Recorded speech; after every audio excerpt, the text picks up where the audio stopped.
ভাই গরু আমাকে পছন্দ হয়েছে ভাই, টাকা দে ভাই, কিন্তু গরু আপনি লড়েন আগে। এই গরুর এখানে চোখের মধ্যে মরিচ লাগা রে, মার মার মার তো মার। এই টাকা নে, বেচুম না গরু, বেচুম না। কি কয়? দেখুন টাকা দে। টাকা নেবো না, করুন না বিক্রি আপনার। কেন তুই করবি না কেন? আপনারা যখন গরুটাকে মারছেন, মনে হয়েছে আমার পিঠের মধ্যে আপনার চাকু মারছেন। আপনারা যখন কইছেন ওর চোখের মধ্যে মরিচের গুঁড়া দিবেন, মনে হয়েছে আমার চোখ দুটা বাইরে আছে, নিচে খাইতে পারি নাই।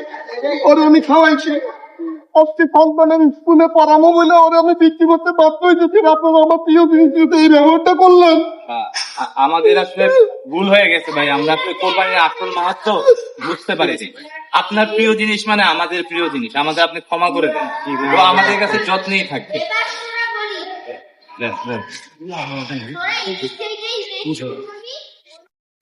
রান্নাঘাটি করে না ভাই।